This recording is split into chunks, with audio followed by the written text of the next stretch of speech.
رات کے وقت پیرس کے شہر کے منظر پر ایک نظر ڈالنے سے یہ تاثر مل سکتا ہے کہ روشنی کا شہر شام کی چمکیلی روشنی سے آتا ہے۔ یہ جزوی طور پر سچ ہے۔ پیرس لوئس 14 کے حکم پر اسٹریٹ لائٹنگ کو اپنانے والے پہلے یورپی شہروں میں سے ایک تھا۔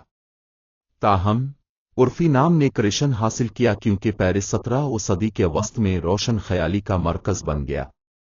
اس دوران ہونے والی فلسفیانہ اور سائنسی پیشرفت نے پیرس کو نقشے پر رکھ دیا، لیکن آج بھی جب آپ غروب آفتاب کے وقت سین کے ساتھ سیر کرتے ہیں تو آپ ٹمٹماتی روشنیوں سے حیران رہ سکتے ہیں۔ ایفل ٹاور سب سے بڑا، اگرچہ 1887 کے فنکار ایسا نہیں سوچتے تھے۔ اس لازوال تاریخی نشان کو اس وقت شہر کے منظر پر ایک نقصان سمجھا جاتا تھا۔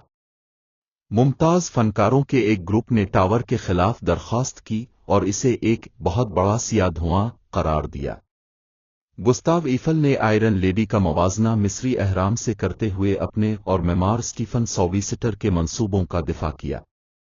اگر آپ دنیا میں کہیں بھی عمدہ کھانے پینے کے لیے جا رہے ہیں تو پیرس یقینی طور پر اس کے لیے جگہ ہوگی۔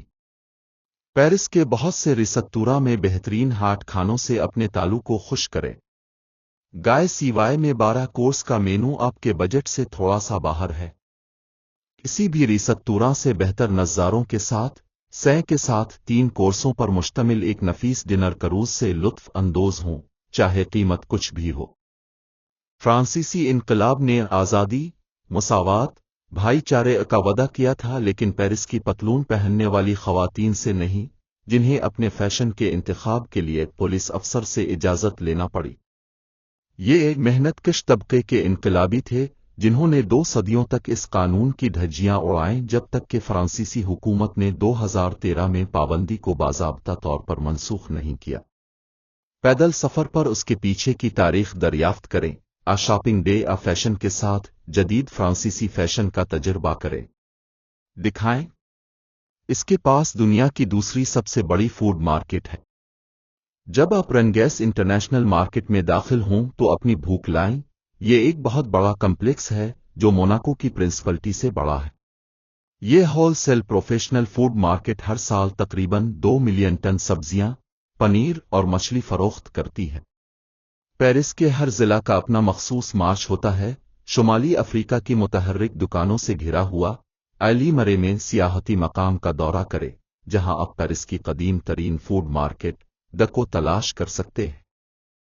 پیرس کے ٹاکومبس میں زیر زمین سرنگوں اور اوشوریس کی ایک چھپی ہوئی دنیا منتظر ہے۔ 1700 کی دہائی میں پیرس کی دلکش سڑکوں کے نیچے تقریباً 60 لاکھ شہر کے باشندوں نے اپنی آخری آرام گاہ تلاش کی، جو کہ بھیڑ بھرے قبرستانوں سے منتقل ہوئے جو صحت عامہ کے لیے خطرہ بننے لگے۔ 322 کلومیٹر 200 میل پر پھیلے ہوئے کیٹکومبس نے 19ویں صدی سے متجسس زائرین کو اپنی طرف متوجہ کیا ہے۔ جب آپ اس متاثر کن ڈھانچے کی تاریخ کے بارے میں سنتے ہیں تو موت کی سلطنت میں گھومتے ہیں۔ جب آپ سایہ دار گلیوں میں زوم کر رہے ہوں تو آپ کو پیرس میں رکنے کے نشانات کی کمی محسوس ہو سکتی ہے۔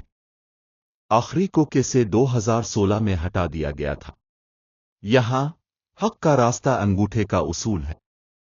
جب آپ شہر کے مشہور نشانات اور پوشیدہ جواہرات کو دریافت کریں گے تو آپ کا گائیڈ آپ کو الیکٹرک بائک ٹور پر سڑک کی رسیاں اور قواعد دکھائے گا۔